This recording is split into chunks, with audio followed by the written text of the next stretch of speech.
Well, hello, everybody. Welcome to the show. As I'm just fucking fuming over here. I apparently look like shit. These guys are pointing it out to me before we start. I am so tired of being in this room. It's driving me out of my mind. Do we need to call authorities? Are you being held hostage there? Can you leave the room? I can leave the room. Oh, okay. It's just dude, if you could just see this setup, it's so pathetic. It's just pathetic. What's the ETA on moving out? Well, a lot of the stuff is done in there. I'm hoping Travis will still come out here and help me put the studio back together. But there were some things that had to be done first. Painting was done. Some lights were put in. That's done. The AC unit, there's a big AC unit that had to be put in. That took months or, a couple months to get authority to do through an HOA. That's done. The fire suppression people had to come and update a bunch of shit. That's done. So, they've got one step left, but that's a couple hours and that'll be done. And then carpet is coming, and that has been a fucking nightmare. Why? Nightmare because it's outdoor. It's a garage, and so they're like, oh yeah, we can't. Could the elements could. The elements are just fine. They're just fine. Yeah, just put some fucking carpet down. Throw some fucking carpet down, okay? And give me a waiver. I'll sign it. Yeah, I'll sign whatever you want. It's a studio. Who gives a shit? So anyways, we had to jump through this hoop, that hoop, this hoop. They'd come out. Oh, we got to remeasure again. Oh, we gotta send our install crew out there to check. And so it just turns into this whole thing. Anyway, and then I split town for 3 weeks. So everything gets on hold. And so they're supposed to come last 2 days of this month or something like that. So at that point, but I don't want to even reach out to Travis. I don't want to bother. I know he's busy. I don't want to bother him. I don't even know if he still listens. So it's like, I don't want to go through that shit. And then for all I know, the way my luck goes, you get into a situation where it's like, oh, well, yeah, we were supposed to be out there Thursday to install, but something happened. One of our guys stubbed his toe and we can't make it till 3 months from Friday. And it's like, okay, great. Now I've booked a flight and, so I'm not doing shit until it's like, no, I'm ready to have someone out here put this together or figure out what exactly we're going to do and all of that before I worry about what I'm going to hang up in there and how the decor is going to be. I'm not going to do anything because when it's out of my hands, I can't rely on anybody. Right. Nobody. Yeah. So it just sucks. It just sucks. I remember living in a world where it was like, when someone told you they were going to be somewhere and do something, they just fucking did. Yeah. They just did. And you can't count on that at all anymore. So that's true. Yeah. So not to get off on a rant and bitch, but it's as frustrating as it is for other people to look at a washed out face or a shitty camera. Believe me, it fucking irritates me more than any of you. So anyways, Amy, you look gorgeous as always. Thank you. Your hair, did we do anything? Yeah, no, it's just still, I'm riding high from getting my hair done yesterday. So got your hair this did. is like day 2 of that. I can usually ride it out a few days. So yeah, right on. Yeah, you look great. Yeah, Garrett, you look great too. Oh yeah. Actually, your hat is pretty funny. Thank you. It's my hat or his hat. Yep. Which one? We're both wearing hats. Garrett's hat. In dog years, I'm dead. I'm dead. Okay. Yeah, that's not bad. Is that some weird band no one's ever heard of? No, it's just a saying. It's a saying. In dog years, yeah, I'm dead. I'm 27. I mean, if you put 27 times 7, that's dead. I'd be too old. Yeah, for sure. I'm almost dead in human years. My dog is 13 and he went to the vet. And I'm always dreading going to the vet with him. But so we took him and she's like, he acts like he's 8. And I was like, that is quite the compliment because that's like saying, you're 91 years old and someone's like, you look like you're 56. Yeah. I mean, that's like a really nice compliment, That's real every big. time like Diesel's running around, I'm like, what do you think, you're 8? What kind of dog is Diesel?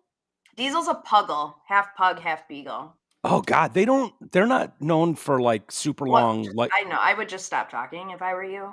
yeah, no. No, it's We okay. actually have plans for him to break records. He's going to Okay. actually end up being in a record book at some point. So he'll be 14 Look, in May.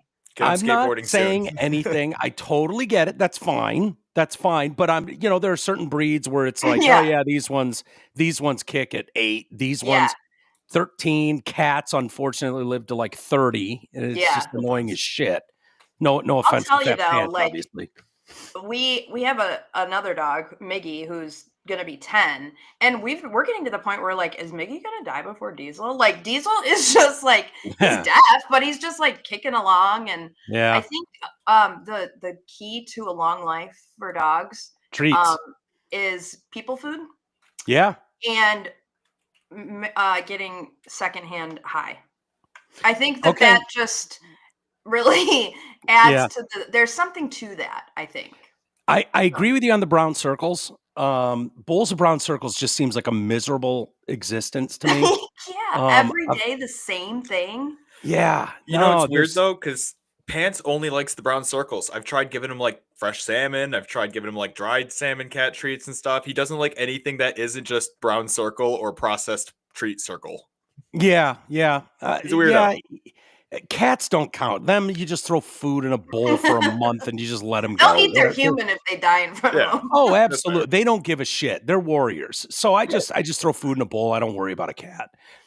Dogs have so much personality, though. They're so like, Cece knows, she knows. Like, I love those videos you see on TikTok or of those like people faking like they're adding stuff to the dog's food. And the dog's like, oh, okay, I'll eat it now. It's some gourmet meal. Like, those are hilarious to me. Yeah. But Cece actually gets that. Yeah. She got some shredded cheese. Like, she's been eating a little bit of brown circles. Like, when I was in Michigan, Ed was her chef. So Ed would cook for his dogs. And you should see the pictures of like table, like full picnic table, with like all these ingredients, like all these meats, chickens, beefs, carrots, everything. And he would cook these like he was cooking for a army brigade. Isn't that funny? And make all these individual meals. So that's all Cece knew. Yeah. It was like he's and then like, you give her brown circles and she's like, what the fuck kind of ghetto am I in? Yeah. Like, what happened? Am I homeless? Yeah. What happened? When did I turn homeless? You're still here. What happened to the cool guy that was coming over and bringing me all these awesome meals all the time and changing it up? And for my dogs, I mean, brown circles are last case scenario. Like, if they're still hungry at the end of the day after treats and people food, like they might eat some brown circles if they're still hungry. But that's like last case. Cece does chicksin, like shredded chicksin. She does some eggs, cheese. She loves cottage cheese mixed in with some brown circles. Oh, yeah. My mom showed me that one because we had Maggie, and that's all Maggie would do. Maggie was super spoiled. Maggie only ate, and Cece loves it. So, Ripley's like that. We do brown circles for the Hill Science diet stuff, but she only gets a handful that day. The rest is just food scraps, and she has a little wet dog food that she loves. Yeah. Dude, I don't know about you guys, but I find myself Googling, is it okay for my dog to eat? Yes. I used to have a magnet that I got from the vet that said like all the things dogs can't eat and what happens to them when they eat it. And there was one on there that always stuck with me. What was it? Oh, avocado. I didn't realize that. They can't eat that? Yeah. Same with grapes. Grapes are really bad. I almost found out about grapes the hard way because me and Cece were fucking going to town on grapes when she was a baby. Grapes are great. Grapes are awesome. I went through a real kick with green grapes, like the jumbo ones. I love them. And Cece was like, dude, I'm right here. Let's go. Let's get our grape on. And I was like, okay, let's get our grape on. And she probably ate 50 grapes before I was like, I should probably look into this. And they're like, most toxic thing for dogs ever is grapes. I was like, shit. So you're like sticking your finger down her throat, making her throw up. She's like, "What? Get out of here, man! What are you doing?" And then I learned that the chocolate thing is mostly bullshit. That just total horseshit. Yeah, if you're one of those, it is bullshit. My dog Bootsy, growing up, His name was Bootsy. He lived till he was 18. He ate a whole bag of Oreos one time. Yeah. Yeah. I was like, so at that point, it was done for me. I was like, well, that's bullshit. Yeah, total bullshit. Cece ate a whole bumpy cake, Sanders bumpy cake, as a baby. And Boy, she loved that. Oh my God. It's the only thing she's ever pulled off the counter, ever, in her whole life. She got it off the counter and fucking ate the whole thing. She fucked around and found out. She sat on the couch and shook like a leaf, and I had to call poison control. They're like, yeah, she would have had to eat, let's see here, 4,000 times that amount to be poisoned. I was like, man, this chocolate thing's bullshit. Yeah. Stop it. You're scaring the shit out of people with your chocolate stuff. So I'm not encouraging people to feed chocolate to their dogs, but don't panic. If your dog eats a Hershey bar, it'll be fine. That's the reality of it. I like the sweatshirt, Amy. Are you getting excited? We are literally 48 hours away. I'm so pumped. Saturday night can't get here fast enough. I know. Yeah. I don't even know what to do. What's your plan? What is your plan? Are you one of those like? We're gonna go hang out with our friends who went with us to the last 2 Lions games, and then they'll go with us next week to the NFC Championship if we make it. So we're gonna go over to their house because it seems like our foursome is good luck. So we're just gonna go over there. Wait, so you're going this week? You're not going next week if there's a next week? I'm not going this week, but I am going next week to the NFC Championship. See, are you worried about that? Because you guys have been a good luck foursome at the games. Like, if you take this off and they don't, God forbid the unthinkable happens. It's gonna be all on me. Yeah. Dude, there's a lot of people that are going to be like, that's enough for them. That's actually why I haven't started watching the Lions, because I feel like if I start now, I'll jinx it. Yeah, don't start. Nope, I'm good. I'm going to leave off this one. Yeah. No, I can't be more excited. Saturday night can't get here fast enough, and at least you only have to wait until 6:00. So that is nice. We have to wait till 8. There's something really cool about games being over at 9:00 at night. None of this midnight. That is so awesome. It was fine during the podcast years, but it really sucked during the Drew and Mike days.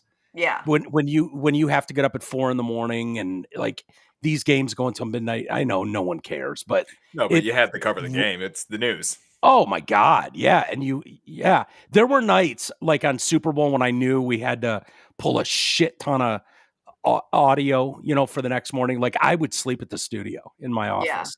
Yeah. I would just go there, start pulling audio that night. Like, cause there's so much that you need to pull from a big game to air the next morning, especially when it mattered, when people were counting on you for that content because you didn't have, like the internet the way it is today, where everybody's on Twitter and you're getting all those clips and anything you want. Like if you want it, you just go get it. Whereas back then you either saw it or you didn't. And then you relied on the news or your favorite talk show to Sports at 7. I always looked forward to like Drew on Drew and Mike, like doing recapping like award shows. Cause I was like, now I don't have to watch them. He'll highlight the good stuff. It's always funny to listen to it. Yeah. So I always like looked forward to that. I wonder how much that's changed now where there's so many people doing it. Like, I don't know what the answer is. Do people still want a breakdown of that stuff? Like, I mean, I don't care now. Like back then, I mean, I guess I still listen to it. I would still listen to him do that if he were to do it. I was going to say, but also like for me as a consumer of media, like there's some conservative YouTube channels I follow, for example, like, Matt Walsh and Brandon Tatum, and there's a bunch of them. They all talk about the same stuff. So, you're getting the same content. You're just getting it from different people. They're playing the same clips. They're covering the same stories. So regardless of if you go on X that night and you see, Will Smith smacking Kid Rock or Chris Rock, you still want to hear, your favorite talk show talk about it the next day. Yeah. I guess there's some truth to that. And there are some variations on takes, cause I like doing the same thing. I like listening to people that I trust. And like, oh, what's their perspective on this? And do you listen to Officer Tatum? Sometimes I see the clips. My dad likes Officer Tatum. Does he? Oh yeah. Bob's Officer Tatum cracks me up. Yeah, he's good. He knows his shit, and you know, I think being a black guy helps too. Like Totally. especially Helps during so much. it Yeah. does because you can't just point him out as like, oh yeah, you know, another white man, no one asked for your opinion, sir. It's like, yeah, he's a black guy and a cop, so fuck off, Like right. he can just eliminate so much of that garbage that automatically comes up front with how dare you give your opinion? You do know what color you are, right? Yeah. How dare you have an opinion on something? Right. Yeah, and he's good. It's been fun to watch him grow over the years too. Yeah, from stuff like that. Have you been following at all? Sorry, I know you probably have an agenda to get to, but have you been following at all the Candace Owens drama with the president of France? Oh, Macron, Prime Minister, whatever he's called, Macron. Yeah, the wife or husband, dude. Yeah, they basically sent her like a super strongly worded letter. And she what that basically said, like, and don't share this letter. So like she ran to her YouTube channel and was like, look at this letter that I got. Oh, that's great. And her attorney. So let's back up. Let's tell people what that's about. So for those that don't know, Candace Owens has like put her reputation like on the line, saying this is a former dude. Okay, his wife. Macron's wife was a man. It's kind of a Big Mike situation. Yeah, but like like a legit one. Yeah, like a legit Big Mike situation. Yeah. And so that one is one. I know, but this one is like, like there is so much proof. It's crazy. Yeah, I haven't followed enough of it. Are you buying that? Do you think? Because they've written it off as this is outrageous. And what's really crazy about it is some of the independent media reporters in France that broke the news ended up dead. Yeah. And so like Candace is like, you can't threaten me. I can say whatever the fuck I want over here, and there's not a thing you can do about it. But what's crazy is, she had a brother. The brother's gone. No one knows where that brother is anymore. And what's really crazy about it is that she met Macron when she was a teacher, and Macron was like 15. Yeah. Oh, it's an original Toy Story. Yeah. And so, like, it's so crazy. And what's interesting when you read the letter from the Macrons, basically telling her to shut up, is they don't deny it. Yeah. Which would be really easy to do. What do you think the story? Part of me goes, hey, it's none of anyone's business. Like if they have a relationship and there's some trans thing and they don't feel like that's for the world to know, it's none of your business. Or is it like you're a public figure? This comes with the territory. People are going to sniff around, and that's something that the public has a right to know. 100%. 100% the public has a right to know what they're voting for. Yeah. What the dynamic is, what your judgment is. As a person, falling in love with your trans teacher when you were 15. Like people need to know. I mean, that's child rape. That's 100%. child rape. 100%. And it's funny to me that part of the story is just not covered in media over there. It's not covered over here. Like, and like also like name something that's ever off limits in politics. Name something. I mean, that's why I don't want to go into it, because Lord knows what they would dig up on me. Honestly, Lord knows, because nothing. I know one thing for sure, and like nothing is off limits ever. So if you're in that arena, you have to expect, and you can do your damnedest to try and hide it. But when this comes out, the solution is not killing off the people who talk about it. It's like, hey, you know what? You got me. I'm trans, and isn't this the time to do it? Like, probably just embrace you, and that would completely remove any of the pedophile accusations because she'd be this hero and this hero, she would be so brave for coming out and blah blah blah. So it's like it worked for Caitlyn Jenner when she ran somebody over. 100%, exactly. So I mean, I just think when you're in the public like that, your life is going to be out there. Yeah. So yeah, whether you like it or not, I wonder how much privacy you're entitled to, because we're in that world now where it's like, oh yeah, someone wants to remain in the closet. How dare you? How dare you out someone when they're not ready? Like, does it fall into that category, or is it? I mean, it just seems like Trump changed the rules of everything. Like nothing with him. It was like, oh, that's the new standard. Yeah. That you can just say and do anything about anyone. Yeah. And is you like, that comes with baggage, right? When you do that to him, it opens the door for it to just be okay to do to anybody.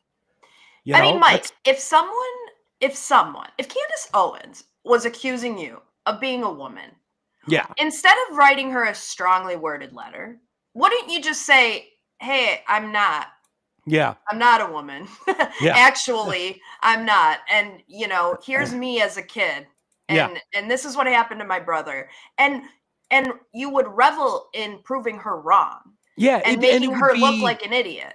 It would be really easy to do too. If you weren't hiding something, every one of us, I don't care. I mean, unless you had some crazy existence, maybe if you were in LA right now and it's like, hey, all of our photographs burned up in the Palisades fire. We don't have anything. I don't have a birth certificate anymore. I don't have okay.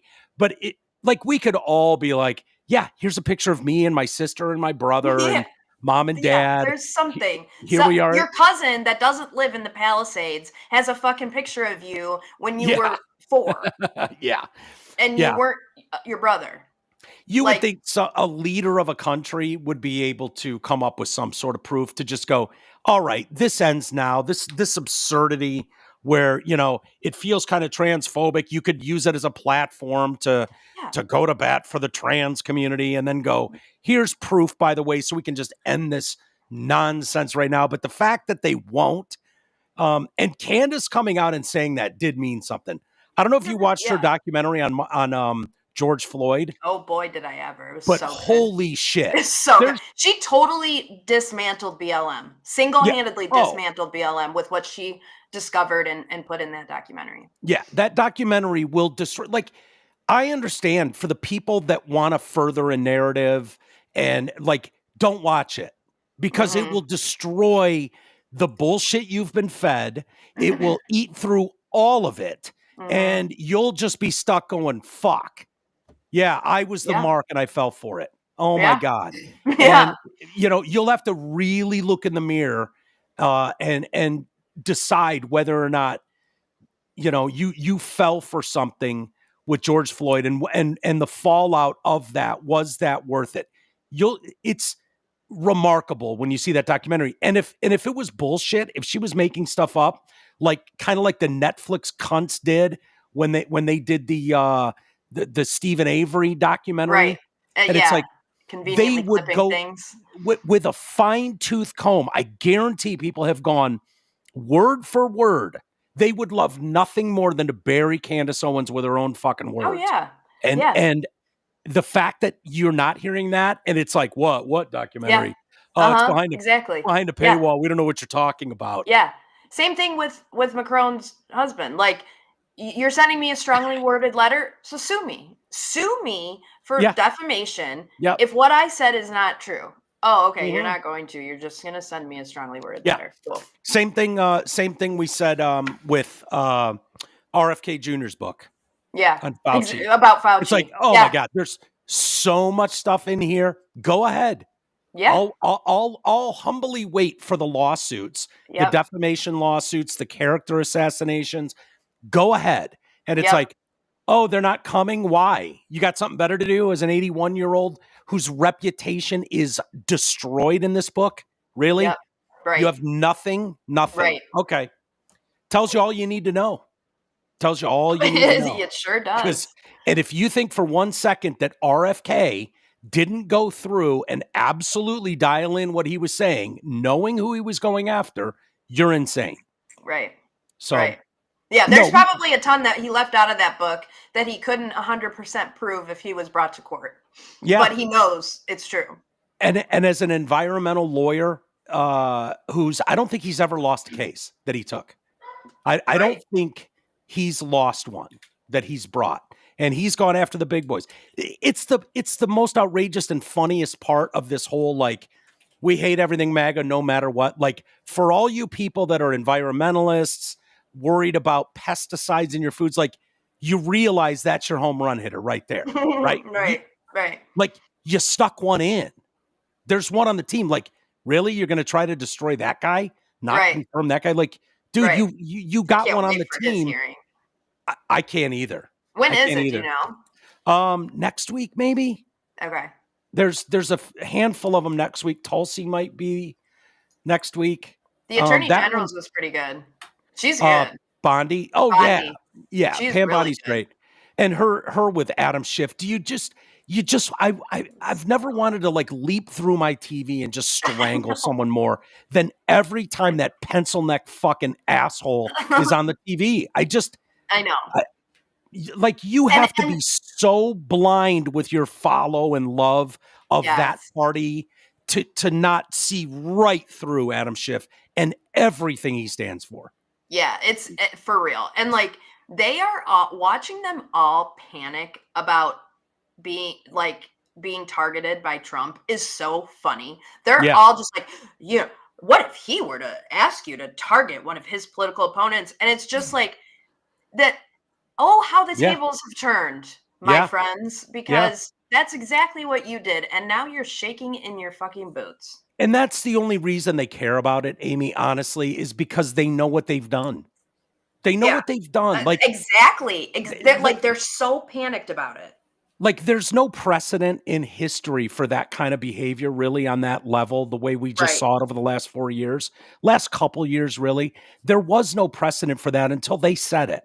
And so now for them, it's like, oh, shit, we didn't win this election. Now the possibility is they could do the same thing to us. And so, it'll be interesting to see, because this dipshit whose outgoing address was nothing short of hilarious last night, delusional on every level, about his presidency. It's not even worth commenting on. It's so delusional in nature. Yeah. But, there's a lot of talk of him going out with these just blanket immunities heretofore, whatever, to everybody in the orbit that tried to destroy Donald Trump and failed, whether it's Liz Cheney, blanket immunity, just cover everything. Like, that's not how immunity works in this country. No, that's crazy. That is a dangerous precedent to set. Yeah. Talk about being a threat to democracy. They're so. I truly hate them with a passion. Not all Democrats, not all liberals. I'm not saying that, but those Democrats that are in these Senate confirmation hearings are so insufferable. It is just like I can't even fathom it. It's crazy. Yeah. Well, they got their asses handed to them and they don't know what to do about it. That's the thing. And that's the thing is, it's like they were so confident that what they were doing was going to work and that he was either going to be in jail or disqualified. Yeah. They truly believed it would work and then they wouldn't have to worry about it. And then it didn't work. And now they're like, oh, fuck. Oh, shit. Now what? Fuck. Yeah. Pam Bondi's about to get access to all this shit. Yeah. I'm here for all of it too. Oh yeah. Get me a big old bucket of popcorn and it wasn't just an attack on, the elitists or the political people you disagree with. It was an attack on all of us.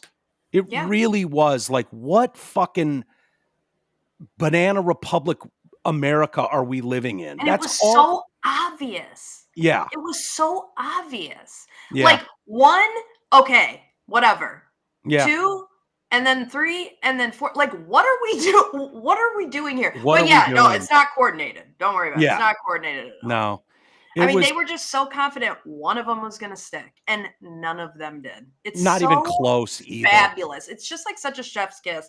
And I think it's so funny that Trump's official presidential photo is basically his mugshot. Yeah. And I honestly think he did that to like troll people. Yeah, I think so too. That was done on purpose, I think. Yeah, it's uncanny how much it looks the same. It literally does. It almost makes it seem like, no, let's do this on purpose. This will really get people. Or that's just what he practices in the mirror, and so that's just like what his photo face looks like, you know. Well, I think he was smiling in his first one.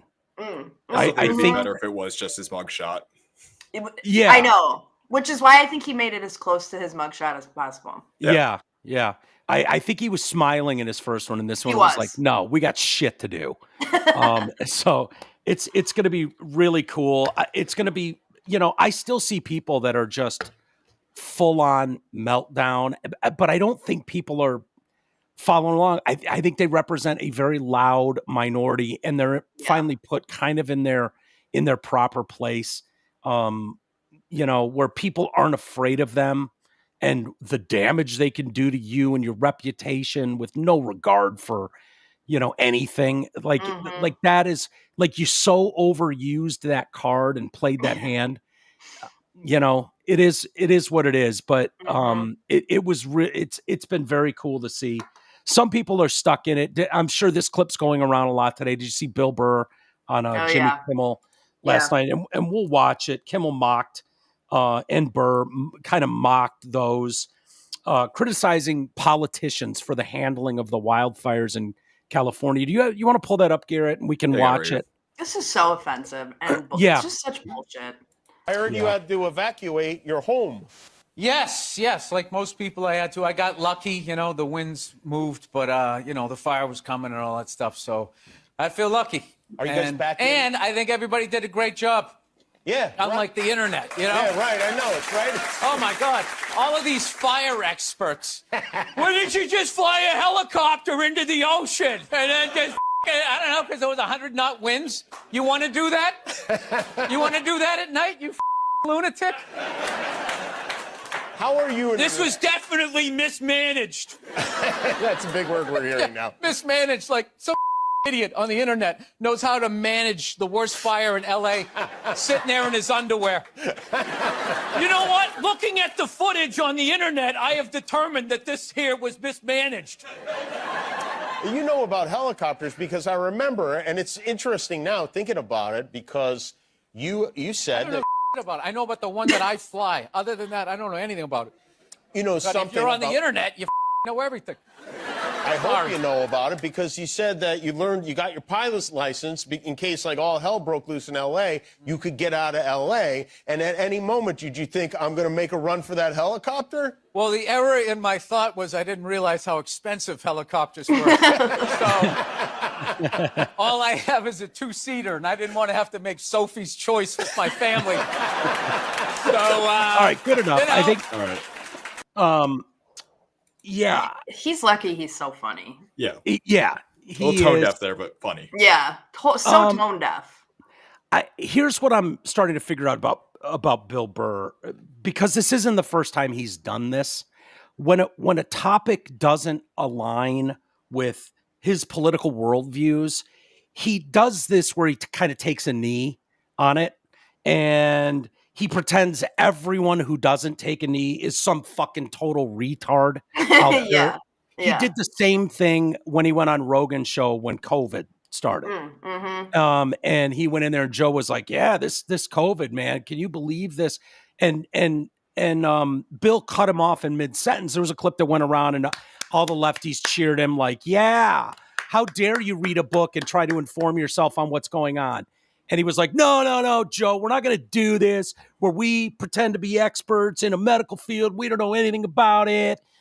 But so this is his kind of go-to when it hits a little close to where he's got to shit on his political team, where it's like, dude, your job is social commentary on things going on in the world. You've had these takes your entire career. You've never gone like, well, I'm not a doctor, so I can't comment on anything in the medical field. Like, right. no, that's Yeah. what Sam Kinison would do. It's what, Dave Chappelle does. It's what all of you top level guys do.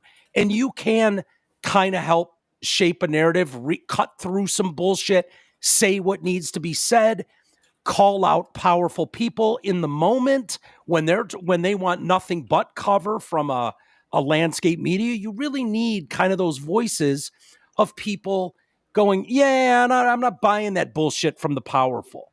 So it's highly offensive, his take right here. Bill got there sort of with abortion, right? Yeah. In his last special, he found a really interesting way, like, yeah, well, you're just sort of killing a kid. Yeah. And then he drew the analogy with, someone opens your oven when you're in the middle of baking a cake and throws it across the room and you're like, why'd you throw my cake? That's not a cake. It's just ingredients. Like, well, if you give it a minute, it was a cake. Right. Like, it's such a great take from the mind of a comedian like that to kind of like, yeah, this is kind of the argument they're making with abortion. Yeah. Yeah, it's not a baby today, but give it a minute. Okay, can we have the discussion? And it opens up the discussion. So when Bill's like, yeah, all these fire experts, it's like, no one's pretending to be a fire expert, Bill. Yeah, it doesn't take an expert to know that hydrants were empty and they were being promised that they were going to be filled and they never got filled. Like, right. It doesn't take an expert to know that one of the reservoirs was empty. It doesn't take an expert to know that they're not clearing out the brush at the bottom of the forest. That doesn't take experts. No, and it doesn't take an expert to see time and time and time again. The same people, you know what their focus is. Why do we know what their focus is? Because they fucking shout it from the rooftops every time they open their mouths. I don't want to hear a fire official talking about DEI hires in the fire department. Right. No, I want them to nerd out on fire safety, protocol, training, what you do, how you react in the moment, on the fly, when the shit is hitting the fan. I don't want to hear about your we've got to increase our, African-American staff.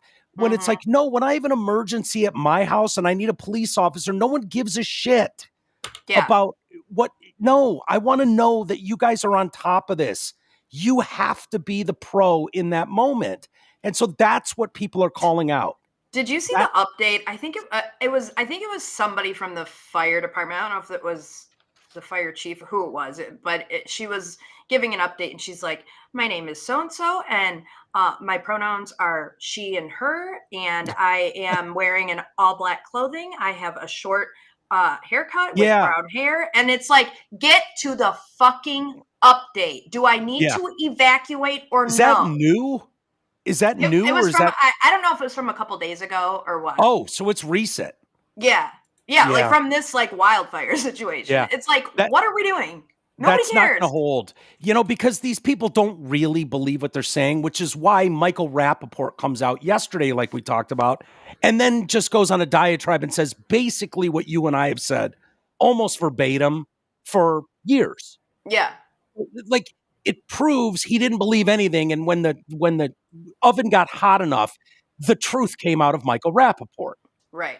And so this idea that we're still in a world where you can have an emergency on the ground and expect that you can go, yeah, my pronouns are she, her. And I'm wearing all black and I've got brown hair. And it's like, because she was doing that, I think that the suggestion was she was doing that for the blind audience. So they knew who they were taking instruction from. And it's like, get them out of there. That's all they want to know. Do they need to evacuate? Do I need to go? Yeah, we don't have time for this shit. When you can, it's why we always used to talk about we need a war, because the amount of privilege you need to be living under in order to think that these silly things matter to anyone outside of your little fucking pretentious world is just, it's embarrassing, really. It's embarrassing. Oh, by the way, Bill Burr, this is on politicians, because as a politician, and I've never been one, but I I know a little something about managing. And day one, as the governor of a large ass state, you sit down and you say, I want to know every threat to this state, how it could happen, how we would respond to it, what our plan is. And I want to know every scenario, a terrorist attack, wildfires, natural disasters, tsunami. I want to know all about it, what our plan is, and let's plug any holes. Yeah. And it is your failure. It is the failure because they didn't do that. What they did was, hey, let's, get more gay people in the fire department. And it's like, no one cares. No one cares. No one cares. It's when like we can get into the weeds about whether or not this reservoir would have solved all the problems, right? You've got a reservoir which is right next to the Pacific Palisades that feeds the hydrants there. It holds 115 million gallons of water. It had a tarp issue that needed a small repair. Nothing big. It wasn't a structural thing. So inept government or inept management would just go, just empty it. We'll get to fixing the tarp, and then when we get to not recognizing okay, the Santa Ana winds are something we're well aware of. We don't let that sit empty for 6 months and just maybe we'll get to it, maybe we don't. You're coming into fire season. We'll deal with the torn tarp after fire season if need be, and then proper management would go, you get on that and then you fill it up. That's how you handle it. And Bill Burr just sounds like, I don't know, man. I'm disappointed because I know how good he is, how talented he is. He's turned into this kind of woke thing where it's like they have their sacred cows that they can't go after. But the fact is 47% of Californians have lost all faith in Gavin Newsom at this point. That's the reality. Now, what Bill's saying is we just trust our leadership. And it's it didn't take a fucking brain surgeon to look at how COVID was being handled and see through what they were doing. It doesn't take someone in an elected position of power to recognize what's going on in California and where those shortfalls are. And there are people you can listen. I listened to Jillian Michaels, who has absolutely been red-pilled to death. Oh yeah, boy. Yeah, has she ever? And it took her lesbian wife, girlfriend, whatever to do it, is what happened there. Yeah. She is I don't know if she's married to her or just it's her girlfriend, but this chick was a full-on Trumper. And they made it work with opposite views for a while, but it was the bitch just keeps making more sense than what I'm hearing on the other side. Right. And then once that door kind of opens, it's like you've breached that. The same thing happened with Dave Rubin, for instance. And once that first domino goes, that's what happens. And so Jillian, I appreciate her because she's well-intentioned. She means well. She doesn't mean to stick her neck into politics. Yeah. She wants to live the happy Malibu yoga fucking lifestyle and healthy living and blah, blah, blah. And just assumed that someone's got this. Right. Someone at the top has this. And to see her kind of go further into the weeds, if you want something to listen to kind of understand, there was an interview she did yesterday with Anna Kasparian, another one that's been absolutely red-pilled. And I'm, I like pointing that out because it's no, this isn't Kid Rock saying it, okay? Right, These are people that are hardcore on your team, loud voices with followings that were absolutely dead against anything Trump for years. And these two are having a conversation, and Anna is very well versed in what's going on in Los Angeles as a resident there, knows what policies were changed and how and why and when and what effect that is happening. And they do 45 minutes together where Jillian is trying to understand, how does this happen? How did it happen? Anna is no bullshit, goes pretty hard about what's going on down there And then that cuts and Michael Schellenberger comes on, famously from the Twitter files. He also wrote the book San Francisco. And Michael Schellenberger is fabulous. He's a great writer. I think he ran for governor of California at one point, or some San Francisco position, and he may well again at some point. But he then is able to further take the ball down the field. So if Bill Burr wants to just be like, yeah, I don't know, the firefighters came by, we took a couple pictures, and they were awesome. Like, no, dude. There's so don't shame me or Amy or Garrett for daring to listen to some other people in those regions. I'm not going to just give Gavin Newsom the benefit of the doubt. Right. I'm not. Right. And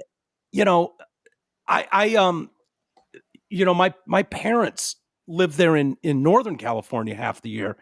They're selling their fucking house, man. Are they? Yeah. They've been talking about it for a minute, and I was the only one going, I love that place. It's small. It's in a great area. It's an awesome spot to go to. It's my grandfather's house, my grandparents' house, one of my dad's childhood homes. And I liked having it. And it was like, just keep it in the family. And it's a great spot. And I finally told them, because I'll be the saddest one to see it go. Right. I will. Right. And it's not for nothing that I say it, but it's like, no, it's just go. And my reasoning behind that, and they're meeting with a realtor tomorrow, as a matter of fact. And that was planned a couple weeks ago, but it's like, no, I don't have any faith that the people in charge in that state truly have your back.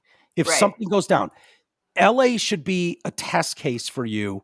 If you're living there, those people, like, you're in the Bay Area. Okay. You're not dealing with these wildfires right now, but the earthquake's coming. Mm-hmm. Do you have any faith that these people that are currently in charge will do everything they can to protect you? If looters want to run roughshod over your state, if homeless people decide they want to just move onto your fucking property, do you have any faith that anyone will have your back?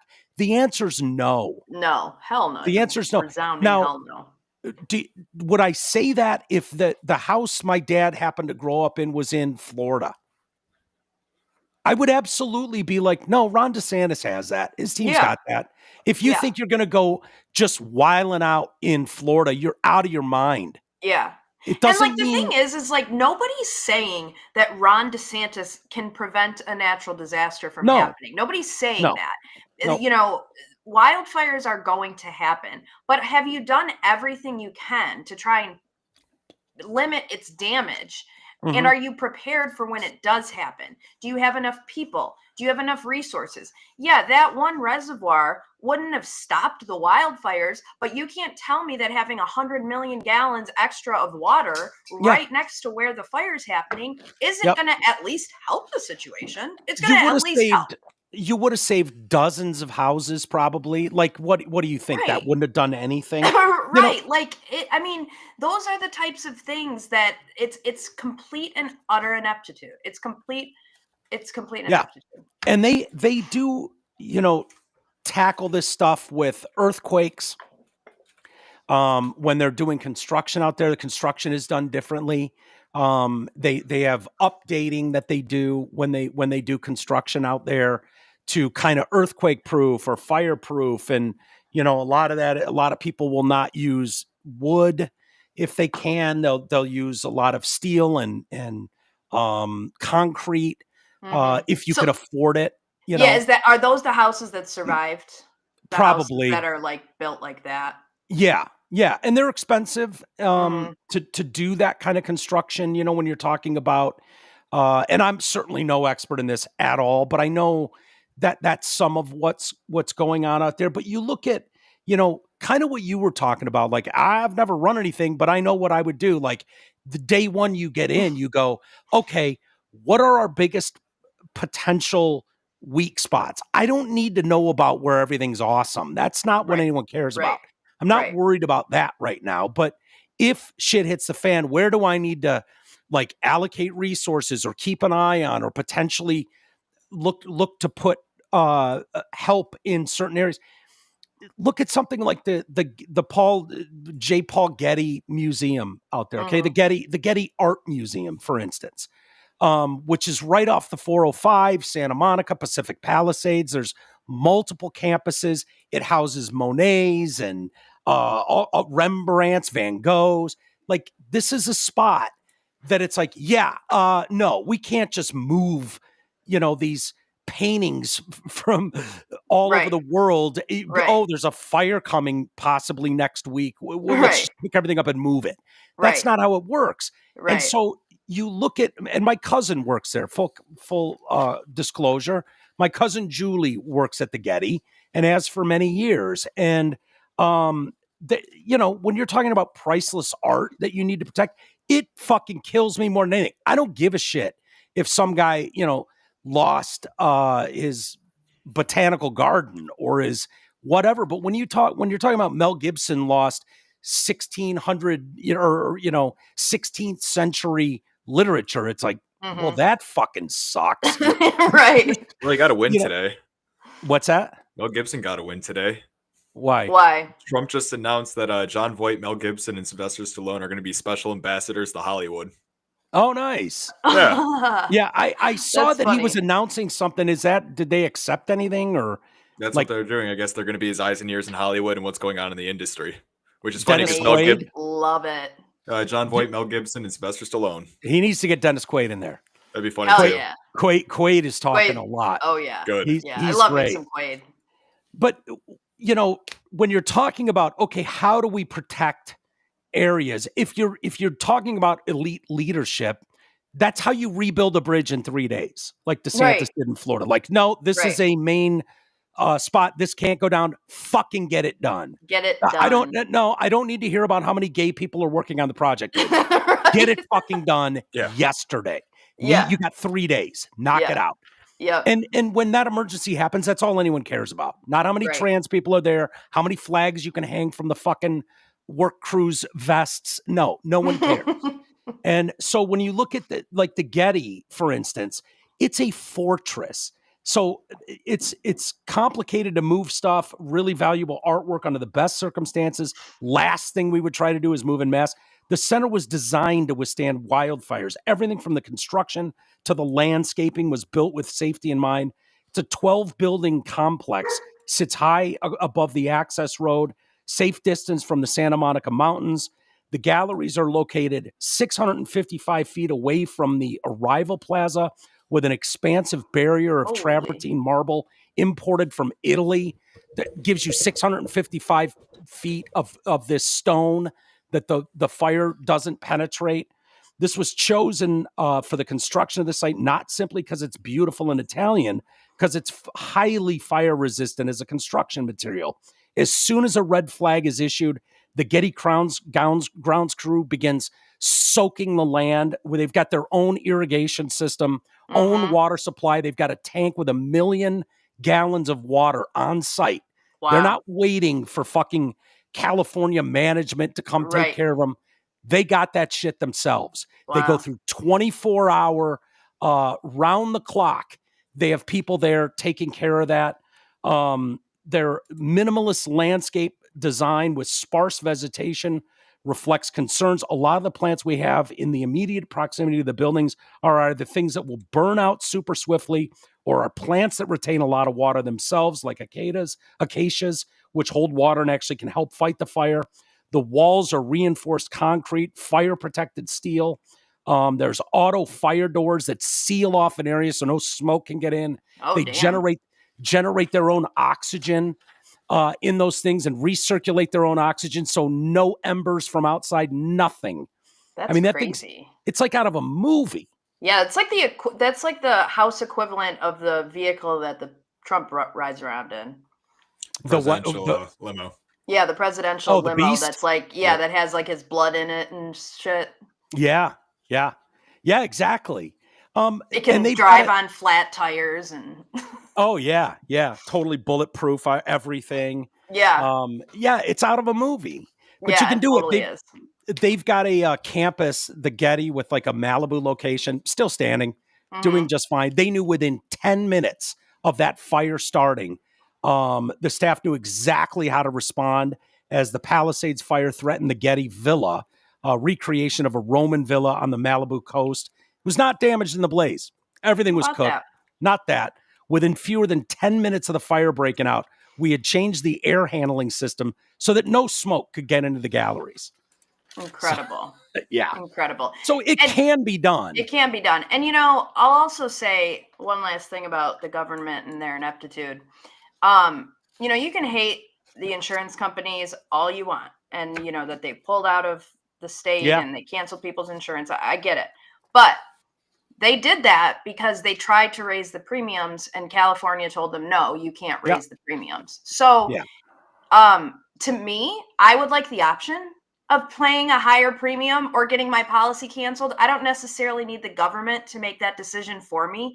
Like, let me figure it out with State Farm if I want to pay as much as they want to charge me, or if I want to voluntarily take on the risk of not having insurance. But to just have the government unilaterally make that decision and then be forced to have my insurance policy removed is 100% government ineptitude.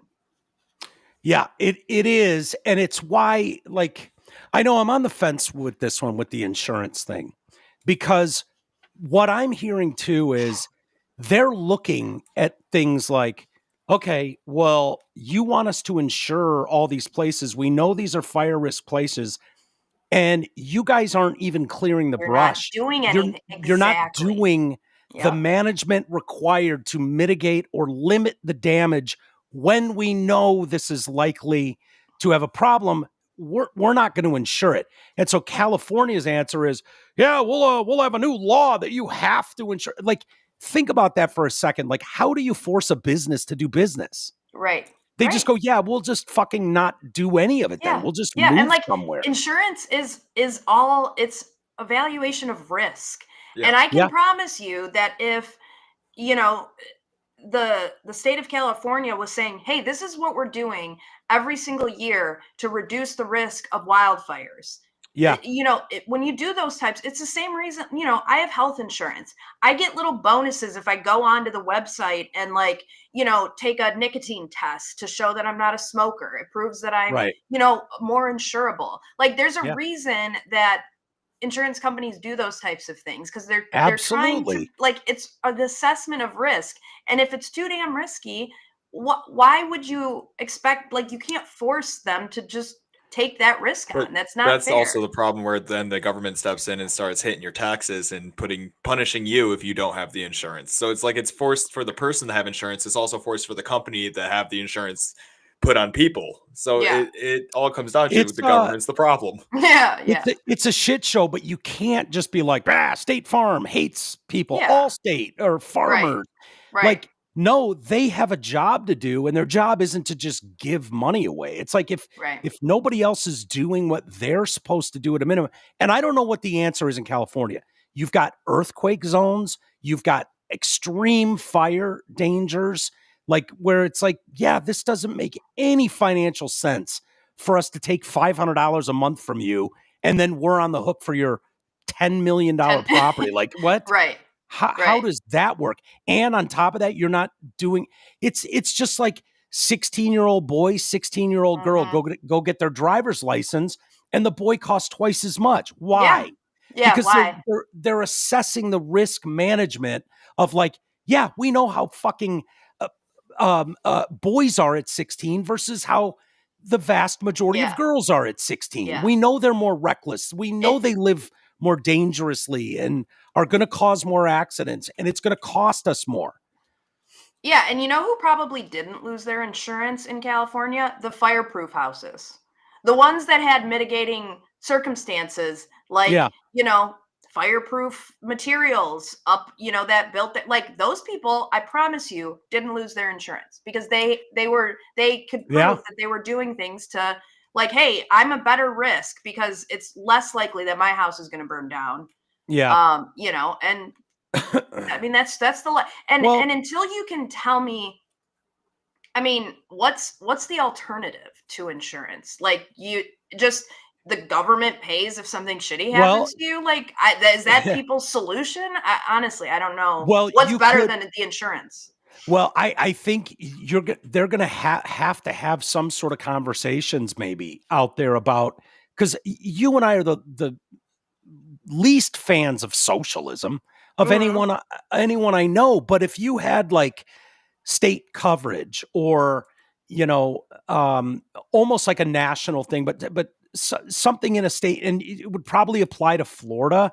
And there are certain places around the country where you have floods, natural disasters, that where if you did policy for the whole state, where it's like, yeah, I know the risk is much lower in Silicon Valley of something like this than it is in Malibu on the coast, or if you're living on the San Andreas fault line, yeah, that doesn't really affect Gilroy, California as much, or maybe Gilroy would be in that path.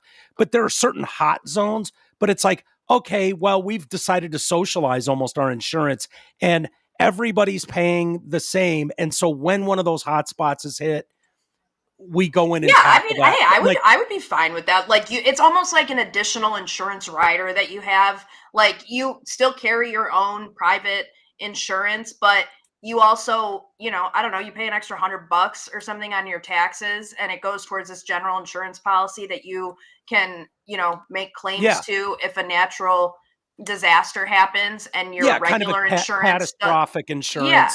Yeah, exactly. Like, there's a lot of insurers in Florida. They don't cover floods. And it's like, what the fuck do you mean you don't cover floods? We get hurricanes like every 5 minutes here. You don't cover floods. Yeah. But, so your insurance is there to cover you in the event of anything but a flood. But if a flood happens and your insurance bones you over, then you can go to this general fund and say, hey, I need this. Yeah. Well, they're having, but that's at least outside the box thinking. It's not just, throw up our hands and react when catastrophe hits. It's like, no, you hope there's leaders that are thinking about, okay, what do we do? How can we do this better? Right. When you're talking about that kind of stuff, like California's response is, no, we're going to force you to give coverage because, it's this kind of woke ideology that goes against capitalism and in all its forms. And it's like, I don't think that's the play. They have this fair policy that they're using now, which gave like basic fire protection. We'll see how that plays out. But when State Farm dumped everybody, all state farmers, they all kind of bailed in these regions and we're like, yeah, we're just not going to cover this. And I guarantee you that's the reason they did that recently and not 10 years ago is because of the ineptitude that's been going on throughout that state. Yeah. It is what it is. And so, but you're talking about Florida, Louisiana, there are certain areas that this has gone on. I don't know how this FAIR coverage, and it's an acronym for something, but it covers some sort of fire to quite a few thousand people that lost their insurance, but I don't know what the hell that pays. I can't imagine it's going to cover, your Calabasas home or your Malibu $23 million crib. Like I can't imagine it's like, no, you're getting like a $750 gift card. That's what you're getting. Yeah. I don't know, man. It's going to be interesting, but I think you're going to see a lot of people bail from that area. And, in the end, as crazy as it sounds, this might even be good news to see how inept these fucking people are and how they've been running things for this long. Mm-hmm. Get them out of here. Just fucking sweeperoo, all of them. 60 years, the same team's been running that goddamn state. And, as much, I'm just going to give a little Michigan commercial here because as much as the cold weather sucks right now, we don't have natural disasters for the most part. Like we're going to have a tornado every once in a great while, but like for the most part, unless you live in a trailer park, like your house is going to pretty much be fine. You might have like a fucked up roof or something, but like like generally you're not going to have like whole towns that are taken out. Like that's all like once in a, decade. Usually it's the power that goes, and that's what tears yeah, it's the town our power. Now, Leia, don't even get me started. You're gonna lose power if the wind blows, but we don't. I don't really want to hear about it. My Franklin living was this dude. But like, we don't have natural disasters. It's a beautiful state, you know, the coastline, you know, with the lakes and stuff. Don't tell More coastline than California, by the way. Don't tell them. I know. But, you know, we have the winters. That sucks. Yeah. But like, it is nice not having to worry about that. The winters in Michigan are getting better, by the way. Oh, yeah. They're not as brutal as they were. Warming. Doesn't bother me one bit. Yeah. No, and they are. And the other thing about Michigan, besides its natural beauty, which is all over that state, there is gorgeous locations all over Michigan. People think of Detroit and you go, oh my God, what a shithole. But no, Michigan is stunning. Yeah. Coastline is stunning. And one of the things too is like, dude, I walk out here and I'm watching every step I take because there's something trying to bite me and kill me. Yeah, like you don't have poisonous anything in Michigan, really. No. Right. I think there's one poisonous snake like up north, and you don't fuck with him, and he won't mess with you. Right. Like, dude, it even comes with a built-in warning. It's one of the safest states in this country. Honestly, it really is. When you look at potholes, but I mean, you know, because of ineptitude. By the way. right. That's why it's the government leaders who put in power. Gretchen wants to raise our taxes to pay for her fixing the damn roads. Oh, yeah. That's I thought fun. she already fixed the damn roads. Oh, now she's got to pay for fixing the damn roads. Ah, I see. That, you know, she fixed them before she figured out how she was going to pay for it. Hasn't Ohio figured out how to fix the roads? Yeah, tolls. Yeah, is that what they're doing? Yes. I mean, that to me, like, when I drive in states that have tolls, they're way better. I would be totally fine if I had to get a fucking quick pass and just drive around here and had better roads. Like, I would be fine with that. Yeah, as long as they don't rape you like New York, charging $9 to drive into the city. And to drive during like rush hour. Yeah, and then you get stuff like New York where they had the tolls put in place. And it was like, oh, just to pay for the construction of the bridge, and it's like, yeah, well, you've paid for that 10 times over, and now we're just taxed. Yeah, and by the way, like once you're used to having that money, you're not going to give it away. You're not going to be like, oh, well, that was a great $10 million influx every month. Let's just cut that. No, you've found ways to spend it, and that's just a permanent tax. It's income tax. It's like, hey, we just need to pay for World War II. You know, it's a war. It's expensive. Everybody do their part. Yeah. Now we got income tax forever. Exactly. Yeah. But it's the Patriot Act. It's why those of us who hate big government fully understand, like, you need some level of government. And there's some level of socialism when you're talking about your fire department, when you're talking about your, I hate when people say that so much. I do too. It is what it is. But when you're talking about the money generated with taxes, it's like, this behemoth that, provides nothing essentially will keep growing. You keep getting more. They just take more. And that's what you get with bigger government. It's why so many of us can't fucking stand them. Yeah. They're not responsible. It's why Gavin Newsom can misplace $20 billion in homeless shit. There's no accounting. No one knows where it went. It's like, really? It was so rich listening to the Democrats grill Pete Hegseth about, have you ever overseen an audit for any company? Hilarious. And it's like, I know that you people who the Pentagon has failed like 10 straight audits. They've lost billions of you've dollars. Never passed one. You've never passed an audit, and you want to know who cares if he's overseen an audit? It doesn't matter because you don't pass audits anyway. So you could literally have a monkey in that position, and they could go through the audit because you're gonna fucking fail. So who cares? Yeah. Some would it say just shows 9/11 how fraudulent they are. I was going to say, some would say 9/11's directly responsible for billions of dollars went from the Pentagon. Yeah. Kind of where the theory goes. Yeah. A lot of money went missing, then all of a sudden we have a national tragedy. Where'd the money go? Yeah. Yeah. Well, there's a lot of black ops, out there that we just don't know about, like that have, shadow budgets of billions and trillions of dollars. Oh, you can't audit us. We just had that area hit by a plane. Where did the plane go? I don't know. Right. It was there, I promise. Yeah. Yeah, it's nuts. I feel for the people, you know, you got to imagine with all the destruction in Southern California right now, think about the person that, you know, not the celebrity, but the person that just bought their first home and it moved in 2 months ago.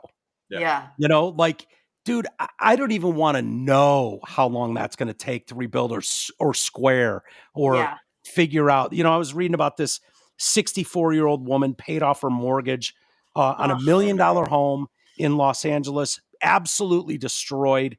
Tatris Beasley, one of thousands who had to evacuate.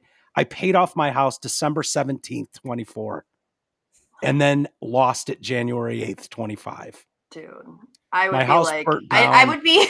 would be, putting a stop payment on that. I'd be like, actually, that was fraudulent. I didn't actually make that payment to pay it off. I'm challenging that with my bank. Well, so can you just cancel that check? 64. She's like, yeah, well, we'll rebuild and get it. It's like, dude, by the time that comes back, you're going to be planning your fucking funeral, lady. I don't know what to tell you, but it's just. I'm not going to lie. I think if my house burned down and I lost everything, that would be it. I would take my family. I'd move to a beach in like, you know, fucking Mexico or the Dominican, somewhere. I would just like work at a bar on the beach and I would cash out my 401k and I would just be done with it. Like that, I would truly, that would be my lost sign. everything. If I lost everything, if everything burned down to the ground, I would not rebuild. I'd say, you know what? This is it. We're done. Yeah. I mean, I'm not going to lie. Like every once in a while, usually when I get my bonuses, I get bonuses twice a year. Usually when I get my bonus and it's this like larger chunk of money, I have a fleeting thought of maybe I just go. Maybe we just go. I could buy a big ass house somewhere with this in cash. I would be so happy every day just waking up on the beach and like working in a bikini and like serving drinks to people. What a life. Yeah. What a life. What's stopping you from doing it then? Yeah, I was going to say, I have a couple friends who just do that. Like, I have a couple friends where I won't be able to get a hold of them for like weeks at a time. And then finally they'll show up and I'm like, hey, man, where you been? It's like, oh, I just felt like leaving. I went up to the mountains for a couple weeks, lived out of my car. Well, what's keeping me from doing that is, you know, eventually that money runs out. I'm going to need another bonus and then I don't have my job anymore. So that's what's keeping me from doing it. Set those bonuses aside and just don't even look at them. Let them make money for you. And then once you get to the day you don't have to do anything anymore, don't. Dude. Like that's what I mean. I fucked up everything, man, because I should have just been able to skate for a lot of life. There's just something that's so appealing to like not have to worry about any of the bullshit. You don't have to, you know, work. You don't have to landscape your house or cut the, you know, you don't have to worry about flowers and, you know, you don't have to pay. I don't know. Like you just, you know, you don't have car payments on a Lexus or a Cadillac, you know, like you just, you fucking take public transportation places. I don't know. Yeah. Ride a bike, dude. If you're on a beach, just get a bicycle. Like in my mind, I would walk to work. I would live so close to whatever beach bar I worked at. Yeah. Dude, I'm right there with you. I'm right there with you. You have to go to Mexico. What's that? Well, but the whole thing is like in my mind, I have to go somewhere where I can, you know, get a house with the lump sum.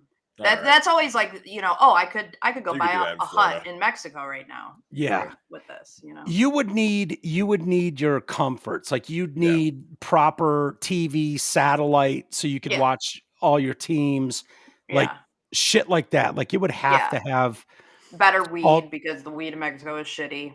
Is it? Yeah. Oh yeah. I wouldn't. Really? So bad. Oh, it's so bad. Compared to what we have here, which is like high grade medicinal, like cultivated and grown for months and taken care of with like all this love and passion versus, you know, just still the seedy shit that, you know, and it's so shady getting weed. Like I'll never forget, we were in Mexico, me and Rocky and then our best friends, and Rocky and Chris, like we find this guy who's like, yeah, I can get you guys some weed, but you know, come with me. So Karina and I are waiting out on the street.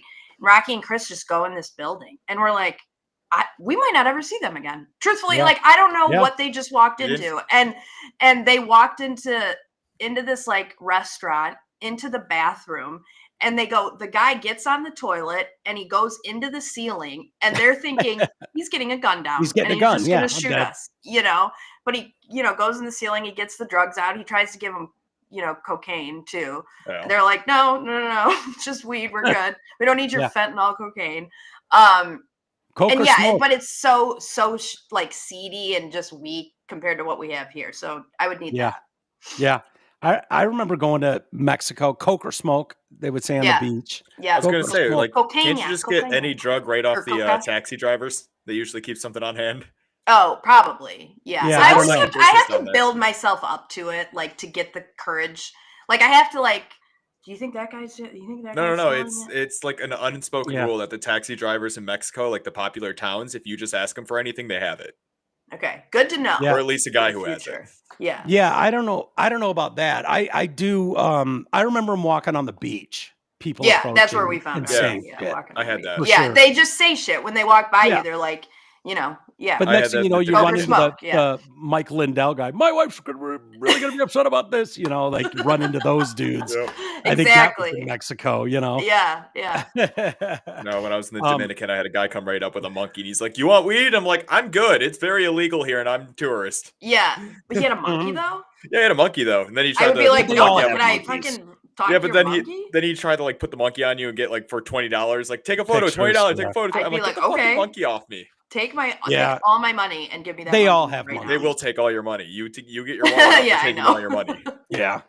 I'm going to the Bahamas in a few weeks, and I'm totally swimming with the dolphins. I cannot. It's gonna be wait. fun. Yeah, I did that once in Mexico. I can't swam wait. with the dolphins. Well, so I swam with the dolphins once in Mexico. I don't know if it was swim with, more like posed with. Oh, like we like swam with them. Like we hung on to like their fins, and they would like take us for this like crazy ride. Oh, that's cool. It's pretty intense. So we're in this like area about to swim with the dolphins, and we all have these life jackets on, and there's this Asian woman, doesn't speak English, and she can't swim. Okay. And so the instructor is like, if you can't swim, you can't do this or whatever. But she's just bobbing there like an apple in her, life jacket. Vest. Yeah. And then all of a sudden she just falls forward, and she's like face down, bobbing like an apple, but like her face is in the water. So I went over to her and I just pulled her up, and I just like sat her still in the water. I'm like, just stay there. Yeah. And she just had no idea, like this lady's just coming and grabbing me. But I was like, what the fuck are you doing? Yeah. See, the only thing I worry about, I didn't care when I was 25, but I do now, is just being out of American jurisdiction. Like that would be my ultimate fear. If you go buy some isn't the Bahamas technically? Yes and no. They're their own government, but they are kind of like the United States. Sort of like, do we even need a passport? I feel like I didn't even have to enter my passport info when I bought. It's like the Virgin Islands. Yeah, I don't. U.S. territory. It's like a U.S. territory, right? Yeah. Okay. Yeah, I don't know how that works. I know in Mexico, like if push comes to shove and they want to just go like, yeah, we're taking this house now. Yeah. Like, what are you going to do? And it's like, I'll call my lawyer. It's like, I actually just saw a news story today that a family in Mexico, they were at like an all-inclusive resort. Family got super sick, and the hotel was trying to get them to sign an NDA before they would, like, regarding their treatment. And it's like, no, I'm good. We were on a cruise once, and somebody got super sick, and I had to get airlifted via helicopter off. Like, we all had to go to our rooms, and they brought a helicopter, lowered the basket down, and like brought this person up on like a board. Yeah. So that person went to the hospital in the closest country to where we were. And my sister. Where was this at, Amy? Cruise. We were on a cruise. I want to say that they took him to. It was either Mexico. Oh no. Yeah, I bet it was Mexico. It had to have been Mexico. So they take him to Mexico, and my sister ran into the person's wife or sister or something later, and they said they will not release him until he pays his bill in full. Yep. Really? Yeah. Oh, do you have any idea what the bill was? No, but I can't imagine it was hostage levels of bill. Yeah, totally. You're American. Yeah. And they're not taking your United Healthcare either. No. Yeah, right. Oh, don't even get me started on those people right now. We do have. I talked to Jason yesterday, by the way, Kraus, from Kid Rock, Twisted Brown Trucker, and he's going to come on and after they perform, and nice. Tell us what that was like. Yeah. I'm so glad Twisted Brown Trucker is going to be there, and it's not just Kid Rock like at the RNC. Yeah. Which was pretty. That was kind of cringy. Kind of cringe, yeah. Because he had to change the lyrics. Yeah, and it was weird. I think so, yeah, and I think that's what really bummed my brother out. For instance, was just like, oh man, anytime someone changes the lyrics to fit, dude, that's how when Rocky and I felt really bad, but when Rocky and I were watching the Rams game pregame, and they had that chick on there who sings fight song, but she was like, this is my fight song. Oh, Pink. No, it's not Pink that sings it. But so she was singing. She was singing that. Did she sing it live? Yeah, and it was like about the whole fire thing. Rachel Platten. Right. Yeah, and she was like changing the words, and it was just cringy. And Rocky and I were looking at each other like, it's just cringy. Then they kind of started playing like a slideshow of like firefighters, which made it a little bit better. But I don't know. It was just like, this is my fight song. I don't know. It was just. Does that ever work? Does that ever work unless it's when like artist... after 9/11 and you're singing, like God bless the USA. Yeah. No, but I mean, like when you take a hit song and change the lyrics to never works. Finish it, like Help Out a Tragedy or something. Like, I don't know. I think we're gonna see. It's gonna get really fucking annoying with LA. Yeah. Oh yeah. I think. I already, during the Rams playoff game when they kicked the shit out of the Vikings, and it's like, okay, the LA Strong thing and the gear that's already there made within 24 hours. And the hats, and they're already selling them in the stands. And it's like, these people that are, this whole town that is professional performers are going to become insufferable. Yes, totally. And like, do you know who Tim Dillon is? Oh yeah. He's so funny. I watch his YouTube show a lot, but he had one the other day about the fires, and he basically was saying like, New York after 9/11, like everybody kind of rallied around, like New York has some grit to it, they're gritty and they've got some, fight in them. He's like, we don't have that out in LA. He's like, nobody's going to be out there I don't want to see anybody out there handing out bottles of fucking water, because that's not what we do. We don't hand out bottles of water. And if we do that, then burn the whole thing down. He's like, because that's just not what we do. Well, if you're handing out water over there, there's camera nearby. 100%. Yeah. Yeah. Well, you got to think like, and it's not true. Obviously, some people are from that area, but so many of them aren't. Like, I'm not in Detroit, but I am Detroit. Yeah. Right. You know what I mean? Like, people in LA, it's like they've moved there from all over the world. Right. To be it's why something. Nobody likes their teams, really. Like the Lakers is different, but it's why like nobody gives a fuck about the Rams or the Chargers. No, there isn't. And it's so, and I don't mean just like the actors, like so many people that whole town is an industry town that all works in that incestuous little industry. They all do, whether they're working in the food service world, it's catering on these lots and this, like it's all the or you're working at a restaurant or you're trying to make it. It's common to go to a restaurant there and you just like, that's the hottest fucking waitress I've ever seen in my life. And it's like, she's not an act. She's an actress, not a waitress. Right. So they're all. I just feel like we're already seeing it. Like Kelly Osbourne was bitching, about people who are showing up everywhere. She posted, okay, I have a question. Is it me being my normal overthinking, cynical self, or is it really disturbing to see all these celebrities using other people's pain and suffering as a photo op to say, look, I'm helping, I'm doing this, I'm doing that?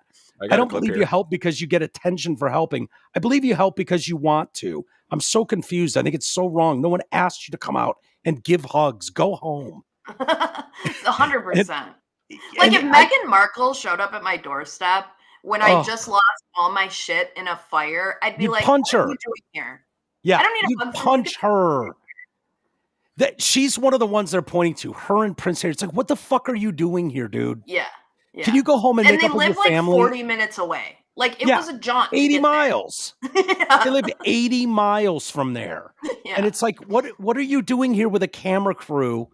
Like camera crews aren't just on hand. Like as you give out hugs and water bottle. Like, and the point in bringing this up is not just the shit in them, but it's like, we're still, the fires are still raging and we're dealing with these fucking insufferable people already.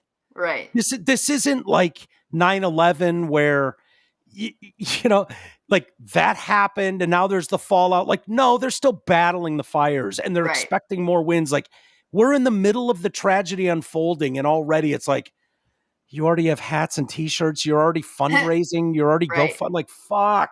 Right. These people are it is going to become so insufferable. And all I can think about is people in Louisiana, people in Florida, people in North Carolina, people in East Palestine, Ohio, people in Maui. Like, oh, those people don't exist. Their tragedy didn't happen. There's those people, those MAGA people.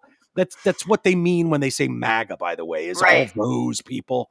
It's like, yeah, no, you know what? As Americans, I'm just as concerned about them. And I know they probably have less chance to rebuild and get their shit back than anyone. It's like, no, all the world's attention needs to go on poor LA now. And it's awful what's going on, but you know, it's very fucking hard to just swallow and be like, yeah, some of us could see this mismanagement. We've been talking about this for a long fucking time.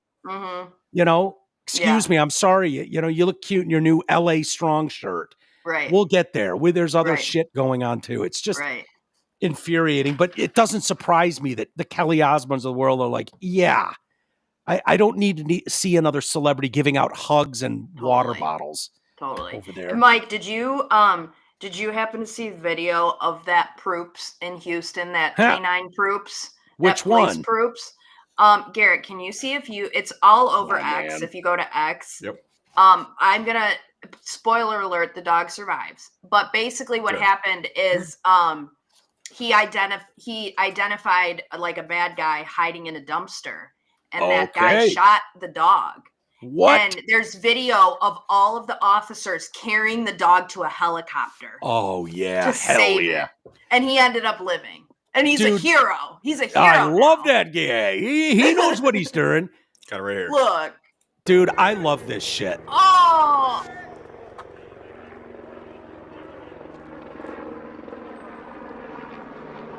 Yeah. Like, they're all so concerned. Yeah. Dude. Look at that poor Proof. Those guys have each other's back, man. And that dude, they know he's in just as much danger as they are. Yeah, like those dogs are just as much officers. Look it. Oh, Roop, you're gonna be all right. You're gonna be hang in there, buddy. Look at that, Roop. Yeah. Whoa! Look at them how they're carrying me. Yeah. Oh, this is fun. Yeah, this is different. This doesn't happen every day. No. Why is my Why leg all the hurt? attention on me? I was just doing my job. I was only doing my job. Dude, there's a story about a girl in LA who went to her girlfriend's ranch somewhere around Malibu, I think it was. Cece just came in here. She heard us talking about the roof. Yeah. Hey, who are you talking to? It's okay, sweet pea. And so this lady went there and was like, oh, what about the horse roops? And she's like, I saw a video of that. Yeah, property burned down and these horse hoops are like, what about us? Don't just leave us back here. And she saved like 100 fucking roops all over the Malibu area. Just going and scooping them up. Like, I can't imagine. There's nothing I would grab before. I would like leave Marshall here. I would leave the warden, my brother. 100%. I would grab Cece first. Like, I was gonna ask you, like, okay, if that you're in that situation, I know it's a little insensitive to talk about this since a bunch of people just had to go through this, but you think about what you would do in that situation. What would be the first thing you grabbed? I mean, your dog, right? Cece, obviously. Okay, but say you're like, we've got 5 minutes to get out of the house. We've got 5 minutes to evacuate. So I have some pretty serious medications I take. Okay. So probably like these are the things I think about. Like the people that ran and were like, well, hopefully everything's okay. I'll come back tomorrow morning. And it's like, no, road's blocked. You're out. Your whole neighborhood's gone. Right. And it's like, dude, you don't even think like a change of clothes. Change of underwear. Fresh socks. Think about all the people that are dependent on drugs, whether they be cancer drugs, diabetes drugs, pain meds. Like, dude, think about how many people are taking fucking pain meds in LA. Yeah. Like, yeah. Good luck, man. Yeah. Like all the people that are on Ozempic and fucking all the Hollywood people, like, everybody's going to start ballooning back up. Yeah. Everyone's going to get fat again. Like burned to the ground. Like what? I don't know. I would, if I was thinking clearly, like there's a couple things, like I have, all 3 leather records, first, second, and third edition of Motley Crue 2 Fast for Love. One of them, they made like 400 copies total. And how many of those survived, from 1981 to today? Probably there's a couple hundred of those in existence. I have one. It took me a decade to procure. Like I would want that motherfucker. Yeah. But that's kind of insensitive. Like really, you're worried about a piece of vinyl, but it's like, I would, that makes sense. You know what I mean? Like, so stuff like that would be going through my head. Have you thought about it? Like what you would? Of course. I mean, I've thought about this for years. Yeah, I would. I think about almost weekly. I think about how I would throw my dogs out the window. Yeah. Like I always think about like how I would just throw them out the window if I had to. Like, second story or one's first story? Second story. Like I would jump with them if I had to. Like I would. Yeah. So dogs first, 100%. I don't have any kids, but so dogs first. And then I would go into my basement. Rocky and I we have like when we moved, I wrote Dead Dad box on it, but it's a bunch of mine and Rocky's dad who are both dead. It's a bunch of their shit. So I'd grab that box. You grab their shit before your shit? Well, see, in my mind, I would grab stuff that can't be replaced. Like I can replace quite literally everything. I can't replace stuff of my dad's. So I would go and I would get his stuff. I've got like old pictures, like old family stuff. I'd like a couple of those bins. I'd grab those. Other than that, I'd grab my weed to calm me down.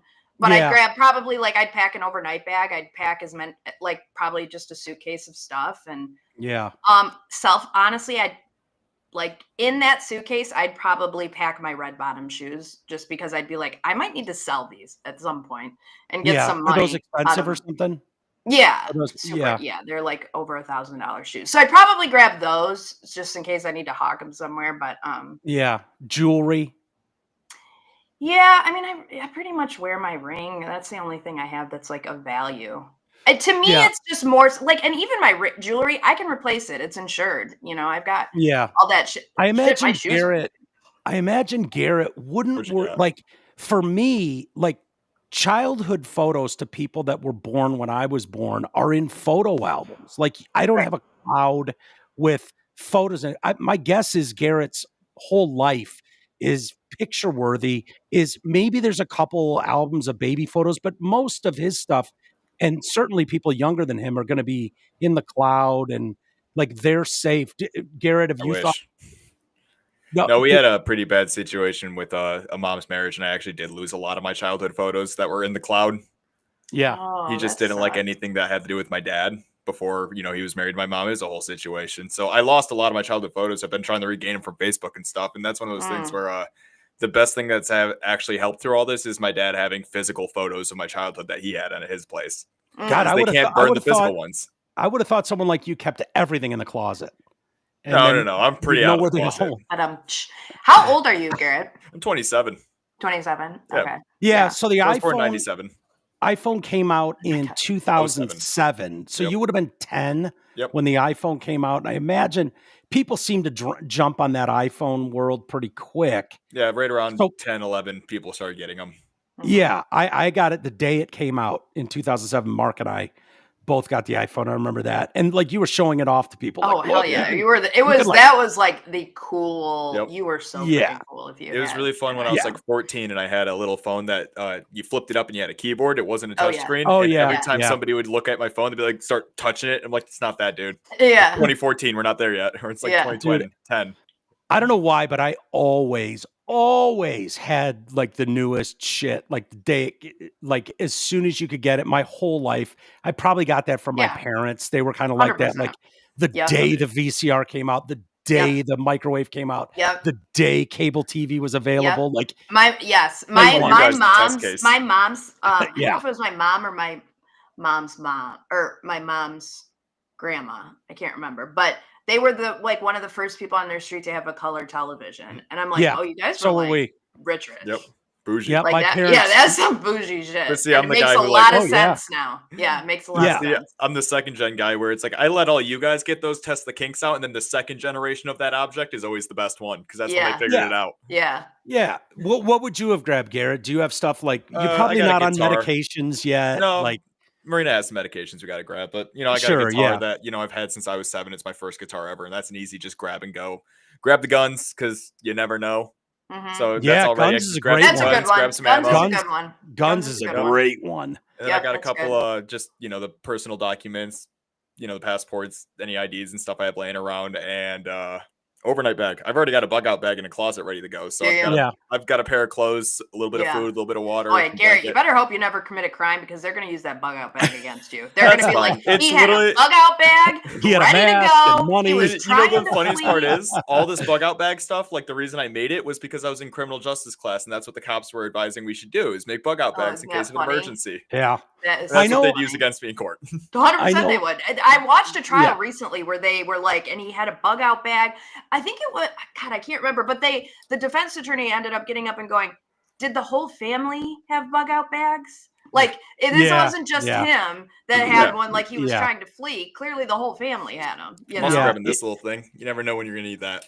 Fire scary, Garrett. You're ready for the apocalypse. That's scary. You are totally ready. Yeah, he's a mess.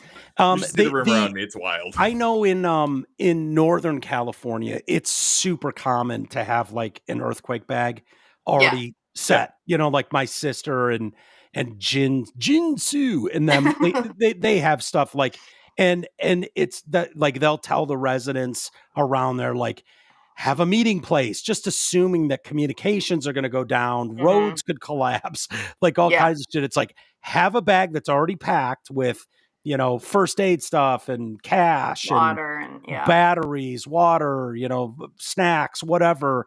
And have a location spot that only you two know that we're meeting here at, And I actually remember that, like as a kid, I just remember my mom being like, if ever there's an emergency and we get separated, this is where we go. This is where we meet. And I think that we've gotten away from doing that because we just assume that cell phones are going to work and we're going to be able to get a hold of people. But, I remember the blackout of 2003 and the phones didn't work back then. Like if the towers go out, we're fucked because nobody has landlines anymore. Nope. So like if you don't have a place to meet, what are you going to do? My biggest fear ever. Like I sort of, I like seriously think about it. It's like when the attack happens, it won't be bombers in the air. It'll be the grid. Like we're sitting here having this conversation, boom, boom, out go the lights. And then we wait. And we are not ready. Don't come back. And your cell phones are done. Your fucking connection is done. Like, it's you don't have any power anymore. Like your computers, you might be able to like, I don't know, do something on your computer, like type a fucking goodbye letter, but your computer's only going to last for so long. Yeah. Like you're fucked. And that is one thing that like, we are so not ready for. I mean, talk about we are not so even a little vulnerable. Bit. No. It's insane. No, Elon's trying to do something about strengthening our power grid. He's like, this is a fucking problem. It's a huge problem. And now that is something I hope he fixes. I hope he fixes that would be legacy enough. Legacy enough. You do something like that, it's because we are so utterly unprepared. Like, I have no idea what I do. I'd end up being in a campfire somewhere in Arizona talking about the good old days in Detroit. Like, I'd be fucked. Yeah, you would find a tribe somewhere that like you just kind of entertain them. You would you would be the entertainment. They'd be like, hey, we found this kind of funny guy as we're walking down the road, like he needed somewhere to be. I think of The Walking Dead and like how you just kind of like found people to like live with. I would go to Kelly's. I just feel like I could live longest at Kelly's house. Yeah, Kelly's would be good. And they've got just the resources to sustain us for longer. And also, I would go wherever Travis was going. Trav would be a good one. He is MacGyver. Yeah. So I would go wherever Travis was going, and he probably has a escape. He probably has a panic room. If I had to guess, Travis has a panic room that could withhold. It could withstand a power outage. I bet he's got his own grid. Travis has his own grid, I bet. If not, he'll build one. Yes. He'll just make one. Yeah, he'll be like, if somebody could find me some dirt and a battery and a piece of tinfoil, I can make my own power grid. Yeah. He'd be back on the net by the end of the night. 100%. It would be the worst for us. Like if it's going to happen in our lifetime, Amy, it's going to happen like in the next 3 weeks. It'd be like right on the verge of the Super Bowl kicking off, the Lions there for the first time ever. And boom. And you're like, oh God, we are living in a simulation. Someone is fucking with us right now. And you know what? That is going to happen because the, Lions winning the Super Bowl would probably bankrupt sports books. Like I saw something the other day that the Lions 49ers game was like the largest loss for like FanDuel Sportsbook because every player scored. So like if like parlays were hitting like crazy. I hit a huge one, especially Gibbs in his last minute touchdown that he got. I made like $1,000 on a parlay because it was like Gibbs scored, Laporta scored, St. Brown scored. They covered the spread. Like all these parlays were hitting. And you had what's his name scored too? Our other receiver. Williams scored. I had a parlay that was Williams, St. Brown, Laporta, and Gibbs. Wow. And it hit. But I think like I also have one that I made at the end of last year. I predicted that the Lions would go to the Super Bowl. So I've had that bet out there for like this whole season. And I think that there's probably a lot out there. And if the Lions go to the Super Bowl, I think the vast majority of people are going to bet on them to win. Yeah. Yeah. Oh my God, dude. I can't handle the letdown if like power grid just hits right at kickoff. Yeah, right. You won't even get to see how the game plays. Yeah, right. That I could probably live with more than them losing to the fucking Redskins. Like they never played at all. I get if we all missed out because the fucking grid went down. Like, okay, what are you gonna do? Yeah. That would just be Lions fans' history. But like, dude, losing to the Redskins would just be. Imagine losing to the Redskins, then the grid goes down. So now you're just the last football game ever played is you losing the Super Bowl. Yeah. All right, let's do a couple of emails and we'll call it a day. Garrett and I will do a member show tomorrow. I if you want to join us, Amy, you're welcome to. I don't know what you got going on, but we could talk about that later. I've got a basketball game tomorrow with my team. Fun. Well, Garrett and I will hold down the fort. Don't worry.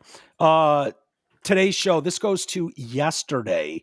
Hey, Mike, slow down putting out today's show. No rush. No one's waiting. Take your time. Have a snack. Make a call.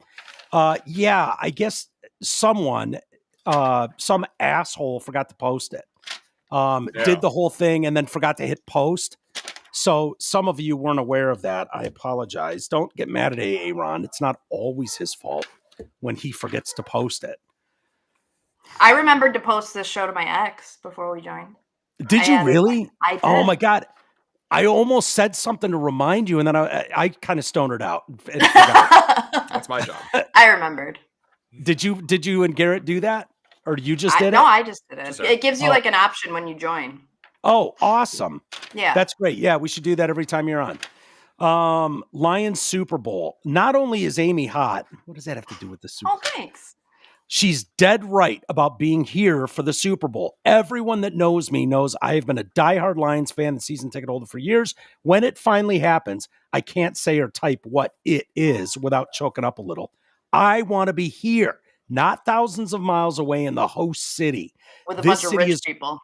This city is going to explode in celebration, and I will be in the middle of it. I can't wait for this Saturday, and next week is going to suck waiting for Sunday. Go Lions, High Woke Bay with love, Connor. Hell yeah. No, it's funny. It's like I'm already imagining seeing all the flags and the trucks going up and down my neighborhood right now. If they win the Super Bowl, I wouldn't be surprised if there's a block party like immediately. Everyone just come out of their house and celebrate. 100%. It'll be an all-night rager. Yeah. I might actually fly home. I might actually fly home and stay at Drew's or something for a week. Like if they're honestly going to the Super Bowl, I might call Drew and just be like, it might be the one time in history that they consider the Monday after Super Bowl Sunday an actual holiday. Oh, no one will give a fuck. They won't go anyways. Yeah, no one will go. Yeah, they won't care. Yeah, what are you going to do? Fire the whole city? Yeah. They've done that in other cities too, where it's like, I think even around here, there was some big, maybe when the Cardinals made it to the Super Bowl, or did the Cardinals make it to the Super Bowl and lose? There was something like that. And it was just like, this city is so starved for shit. Detroit would be exactly the same way. Like no one would fault them. Yeah. That'll be instant take to the streets, fucking horns going off, fireworks, trash. People will be drunk as shit. It'll be madness. My whole life right now is like I'm living my whole life like either pre or post Super Bowl. Like when I just booked our trip to the Bahamas today, I was like, this is post Super Bowl. There's a very good chance we're going to be celebrating the week after the Super Bowl in the Bahamas, and I'm just going to be wearing all Lions gear. Just celebrate. Either I'm going to be celebrating or I'm going to be devastated.